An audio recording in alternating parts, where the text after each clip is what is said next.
ನಮಸ್ತೆ, welcome back to my YouTube channel. ಎಲ್ಲರೂ ಚೆನ್ನಾಗಿದ್ದೀರಾ ಅಂತ ಅಂದ್ಕೊಂಡಿದ್ದೀನಿ. ನಾನು ಕೂಡ ತುಂಬ ಚೆನ್ನಾಗಿದ್ದೀನಿ. ಇವತ್ತು ನೈಟು ವಿಡಿಯೋ ಇದು. ನಾನು ಹಸೆಕಾಯಿ ಹುಳಿ ಸಾರು ಮಾಡ್ತಾಯಿದ್ದೆ. ಎಲ್ಲ ತರಕಾರಿನೂ ಹಾಕಿ ಮಾಡೋವಂಥದ್ದು. ಬೇಗನೂ ಆಗುತ್ತೆ, ಈಸಿನೂ ಇರುತ್ತೆ, ಟೇಸ್ಟಾಗೂ ಇರುತ್ತೆ ಅಂತ ಅಂದ್ಬಿಟ್ಟು, ಅಂದರೆ ಇದಕ್ಕೆ ಖಾರ ರುಬ್ಬಿಟ್ಟು ಮತ್ತು ಕಾಳುಗಳು ಎಲ್ಲ ಒಂದೇ ಸಲ ಹಾಕ್ಕೊಂಡು 2 ವಿಜಿಲ್ ಕೂಗಿಸ್ಕೊಂಡ್ರೆ ಸಾಕು. ಸಾಂಬಾರು ಮಾತ್ರ ಸೂಪರಾಗಿ ಬರುತ್ತೆ. ಏನಿಲ್ಲ, ಈರುಳ್ಳಿ, ಟೊಮೊಟೊ, ಕಾಯಿ, ಕಡಲೆ, ಖಾರದ ಪುಡಿ, ಸಾಂಬಾರು ಪುಡಿ, ಟೊಮೊಟೊ ಹಣ್ಣು ಇಷ್ಟು ಹಾಕ್ಕೊಂಡು ರುಬ್ಕೊಂಡು ಮಾಡಿಕೊಂಬಿಡ್ಬೇಕು. ಹುರಿದಾಕ್ಕೊಂಡವ್ರು ಹುರಿದಾಕ್ಕೊತಾರೆ, ಹುರಿದಾಕ್ಕೊಂಡಿಲ್ಲ ಅಂದರೂ ಪರವಾಗಿಲ್ಲ. ಈ ಥರನೇ ಹಾಕ್ಕೊಂಡ್ರು ಸಕ್ಕತ್ತಾಗಿರುತ್ತೆ. ಮತ್ತು ಇದು ಕಾಳುಗಳು ಹಸೆಕಾಯಿ ಇತ್ತು, ಅವರೆಕಾಯಿ. ಸೊ ಅದು ಟೊಮೊಟೊ, ಬೀನ್ಸು, ಮೂಲಂಗಿ, ಈರುಳ್ಳಿ, ಟೊಮೊಟೊ ಇಷ್ಟು ಹಾಕ್ಕೊಂಡಿದ್ದೀನಿ. ಇಷ್ಟು ಹಾಕ್ಕೊಂಡು ಖಾರ ರುಬ್ಬಿರೋದು ಹಾಕ್ಕೊಂಡು 1-2 ವಿಜಿಲ್ ಕೂಗಿಸ್ಕೊಂಡ್ರೆ ಸಾಕು. ಎಲ್ಲ ಕೈ ಆಡಿಬಿಟ್ಟು 2 ವಿಜಿಲ್ ಕೂಗಿಸ್ಕೊಂಡು ನಾನು ಇದಕ್ಕೆ ಮುದ್ದೆ ಮತ್ತು ಅನ್ನ ಮಾಡ್ಕೊಂಡಿದ್ದೆ ನೈಟ್ಗೆ. ಚೆನ್ನಾಗಿತ್ತು. ಏನು ಮಾಡೋದು ಅಂತ ತಲೆ ಕೆಟ್ಟೋಗಿ, ಬಟ್ ತರಕಾರಿ ಇತ್ತಲ್ಲ ಅದಕ್ಕೆ ಈ ಸಾಂಬಾರು ಮಾಡಿದೆ.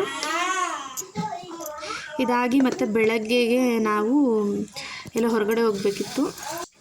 ಅದಕ್ಕೋಸ್ಕರ ಕುಂಬಳಕಾಯಿ ಪಲ್ಯ ಮಾಡಿ ರೊಟ್ಟಿ ಹಾಕಿದ್ದೆ ಅಷ್ಟೇ, ಅದು ಬೇಗ ಆಗುತ್ತೆ ಅಂತ ಅಂದ್ಬಿಟ್ಟು. ತಿಂಡಿಗೂ ಬಾಕ್ಸ್ಗೆ ಅವ್ರಿಗೆ ಅದನ್ನೇ ಕೊಟ್ಟು ಕಳಿಸಿದ್ದೆ, ಪ್ರಮೋದ್ ಅವ್ರಿಗೆ. ನಾನು ಸಾರು ಬಿಸಿ ಮಾಡಿ ಇಟ್ಕೊಂಡು ಅದಕ್ಕೆ ಬೇಕಾದ್ರೆ ರೈಸ್ ಮಾಡ್ಕೊಂಡು ತಿನ್ಬಿಡಿ ಸಂಜೆಗೆ ಅಂತ ಅಂದರು. ನಾವು ಹೊರಟು ಬರೋಷ್ಟೊತ್ತಿಗೆ ನಾವು ಒಂದು 3 ಗಂಟೆ ಆಗಿತ್ತು. ಮತ್ತೆ ಇನ್ನೊಂದು ಸಲ ರೊಟ್ಟಿ ಹಾಕ್ಕೊಂಡು ಊಟ ಮಾಡಿ ಹೊರಟು ಬಂದ್ವಿ. ಬಂದರೆ ನಾವು ಹೊರಟಿದ್ದು ಒಂದು 3 ಗಂಟೆ ಆಗಿತ್ತು. ಬಸ್ಸಲ್ಲಿ ಬಂದ್ವಿ. ಬಸ್ಸಿಂದ ಗುಬ್ಬಿ ಇಳಿದು, ಗುಬ್ಬಿಯಿಂದ ನಾವು ಹೋಗ್ತಾ ಇರೋದು ಪ್ರಭನಹಳ್ಳಿಗೆ. ಪ್ರಭನಹಳ್ಳಿಲಿ ನಮ್ಮ ಅತ್ತೆಯವರ ತಂಗಿ ಇದ್ದಾರೆ.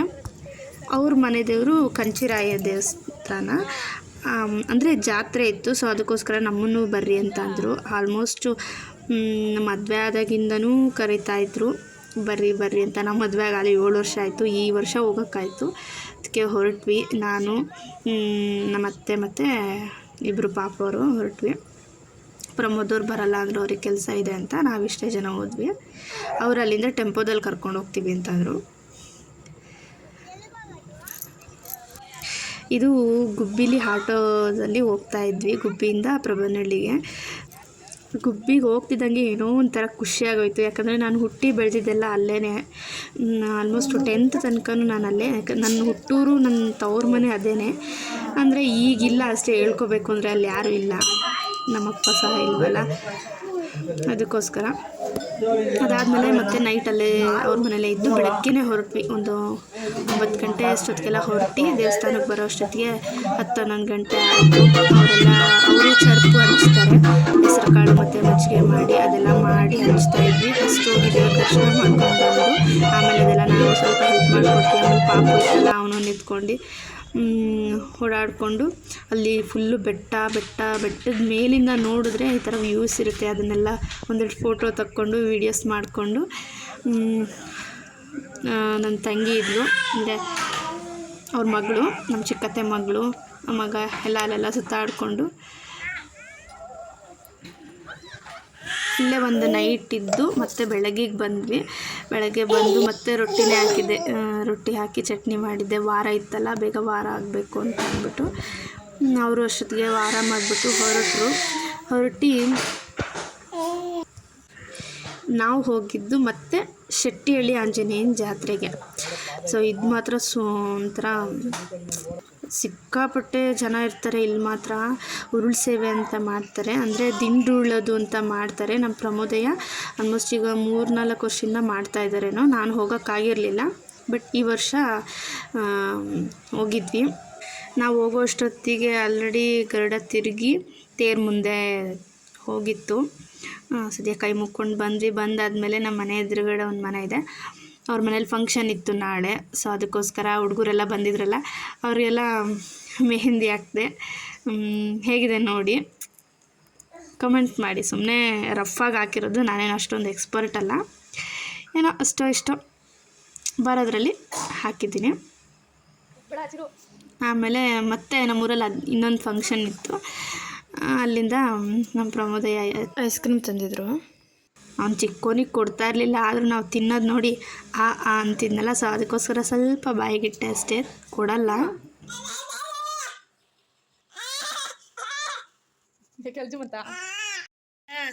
ಇನ್ನೇನಾರ ಹೊಡೆದ್ರೆ ಮತ್ತೆ ಸಂಜೆಗೆ ಮೀಶೋಯಿಂದ ಒಂದು ಆರ್ಡರ್ ಬಂದಿತ್ತು.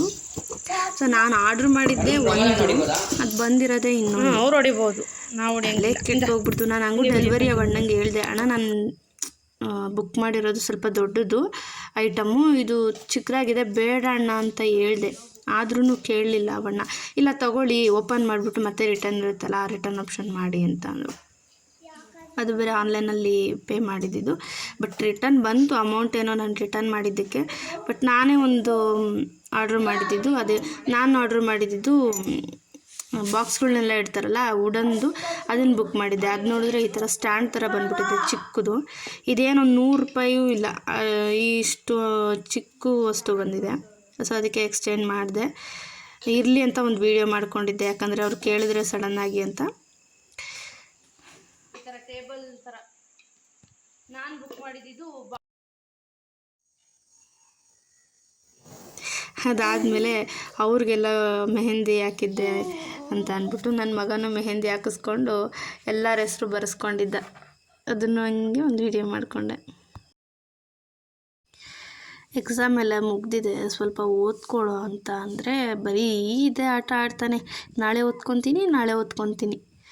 ಆಲ್ಮೋಸ್ಟ್ 15 ದಿವಸ ಆಯಿತು ಸ್ಕೂಲ್ ರಜಾ ಬಂದು, ಇನ್ನೂ ಇದೇ ಏರಾಗ ಆಡ್ತಾ ಇದ್ದಾನೆ. ಆಲ್ರೆಡಿ ಎಕ್ಸಾಮಿಂದೆಲ್ಲ ಪೇಪರು ಸಹ ಕೊಟ್ಟಿದ್ದಾರೆ, ಹೋಗಿ ಎಲ್ಲ ಇಸ್ಕೊಂಡು ಬಂದಿದ್ವಿ. ನೋಡೋಣ, ಅದು ಒಂದು ವಿಡಿಯೋ ಮಾಡ್ತೀನಿ, ಯಾವುದಾದ್ರೂ ವಿಡಿಯೋದಲ್ಲಿ ತೋರಿಸ್ತೀನಿ. ಚೆನ್ನಾಗಿ ಬರೀತಾನೆ, ಓದ್ತಾನೆ, ಎಲ್ಲ ಮಾಡ್ತಾನೆ. ಬಟ್ ತುಂಬ ತೀಟೆ, ಬರೀ ಆಟ. ಕಾರ್ಗಳೆಲ್ಲ ಇಲ್ಲಿಡು, ಆಟ ಸಾಮಾನೆಲ್ಲ ನೀನೋಗಿ ಬೀದಿಲಿ ಮಲಿಕೋ. ಇಲ್ಲ, ಇಲ್ಲಿ ಮಲಿಕೊಳ್ಳೋದು ನೋಡು, ಇಲ್ಲಿ ಅಡಿಯಲ್ಲಿ ನೋಡಿಲಿ, ಇಲ್ಲಿ ಅಡಿಯಲ್ಲಿ ಕಾರ್ಗಳು ಇರ್ತಾರೆ, ಇಲ್ಲಿ ಒಬ್ರು ಹಿಡಿದು ಸೆಕ್ಯೂರಿಟಿ ಇರ್ತಾರೆ. ಅವನ ಹತ್ರ ಎಲ್ಲ ಸ್ವಲ್ಪ ಹೊತ್ತು ಆಟ ಆಡಿ, ಆಮೇಲೆ ನೈಟಿಗೆ ಚಪಾತಿ ಮಾಡಿ, ಬೀಟ್ರೂಟು ಮತ್ತು ಕ್ಯಾರೆಟು ಸ್ವಲ್ಪ ಜಾಸ್ತಿನೇ ಇತ್ತು, ತುರಿದ್ಬಿಟ್ಟು ಪಲ್ಯ ಮಾಡೋಣ ಅಂತ ಎಲ್ಲ ರೆಡಿ ಮಾಡಿ ಇಟ್ಕೊಂಡಿದ್ದೆ. ಆಲ್ಮೋಸ್ಟ್ ಒಂದು 6-7 ಇತ್ತು. ಇನ್ನು ಮತ್ತು ಹಾಗೆ ಇಟ್ಟರೆ ಒಣಗೋಗಿ ವೇಸ್ಟ್ ಆಗುತ್ತೆ ಅಂತ ಅಂದ್ಬಿಟ್ಟು, ಮತ್ತು ವಾರದ ಎಂಡ್ ಬೇರೆ ಅಲ್ವಾ, ಈ ಬೇಸಿಗೆಗಾಲಕ್ಕೂ ಅದಕ್ಕೂ ಇರೋದೇ ಇಲ್ಲ ಅಂದ್ಬಿಟ್ಟು ಮಾಡಿಬಿಡೋಣ ಅಂತ ಮಾಡ್ತಾಯಿದ್ದೆ. ಏನಿಲ್ಲ, ಮಾಮೂಲಿ ಒಗ್ಗರಣೆ ಎಲ್ಲ ಮಾಡಿಕೊಂಡು ಸ್ವಲ್ಪ ಈರುಳ್ಳಿ ಜಾಸ್ತಿ ಹಾಕ್ಕೊಂಡ್ರೆ ಚೆನ್ನಾಗಿರುತ್ತೆ. ಈರುಳ್ಳಿ ರೇಟ್ ಇದ್ದಾಗ ಕಡಿಮೆ ಹಾಕ್ಕೊಳೋದು ಅಷ್ಟೇ, ಏನು ಮಾಡೋಕ್ಕಾಗಲ್ಲ. ಒಗ್ಗರಣೆ ಮಾಡಿಕೊಂಡು ಅದನ್ನು ಸುಧಾರಿಸ್ಕೊಂಡು ಸ್ವಲ್ಪ ಉಪ್ಪು ಹಾಕಿ ಚೆನ್ನಾಗಿ ಬೇಯಿಸಿ, ಮೇಲೊಂದು ಸ್ವಲ್ಪ ಕೊತ್ತಂಬರಿ ಸೊಪ್ಪು ಹಾಕಿದ್ರೆ ಸೂಪರಾಗಿರುತ್ತೆ. ನಾನೇನು ಮಾಡ್ತೀನಿ, ಈ ಬೇಯಿಸಿರೋದಕ್ಕೇ ಸ್ವಲ್ಪ ಮೆಣಸಿನ್ಕಾಯಿ ಎಲ್ಲ ಆಯ್ದುಬಿಟ್ಟು ಬರೀ ಈ ತುರಿದಿರೋ ಬೀಟ್ರೂಟು ಮತ್ತು ಕ್ಯಾರೆಟ್ ಮಾತ್ರ ತಕ್ಕೊಂಡು ಸ್ವಲ್ಪ ಬಿಸಿನೀರು ಹಾಕಿ ಅದಕ್ಕೆ ಒಂದು ಸ್ವಲ್ಪ ರವೆ ಹಾಕ್ಬಿಟ್ಟು ಚಿಕ್ಕೋನಿಗೆ ತಿನ್ನಿಸ್ಬಿಟ್ಟು ನಾನು ಸಹ ಚಪಾತಿ ಮಾಡಿಕೊಂಡು ಸ್ವಲ್ಪ ಉಪ್ಪಿನಕಾಯಿ, ಈರುಳ್ಳಿ, ಬೀಟ್ರೂಟ್ ಪಲ್ಯ ಎಲ್ಲ ಹಾಕ್ಕೊಂಡು ಊಟ ಮಾಡಿದ್ವಿ ಎಲ್ಲರೂ. ಈ ಥರ ಕಾಂಬಿನೇಷನಲ್ಲಿ ಯಾರು ಊಟ ಮಾಡ್ತೀರಾ ಕಮೆಂಟ್ ಮಾಡಿ. ಇವತ್ತಿನ ವ್ಲಾಗ್ ಇಲ್ಲಿಗೆ ಏನು ಮಾಡ್ತೀನಿ. ಸೊ ವಿಡಿಯೋ ಇಷ್ಟ ಆದರೆ ಪ್ಲೀಸ್ ಸಬ್ಸ್ಕ್ರೈಬ್ ಮಾಡ್ಕೊಂಡು ಸಪೋರ್ಟ್ ಮಾಡಿ. Thank you.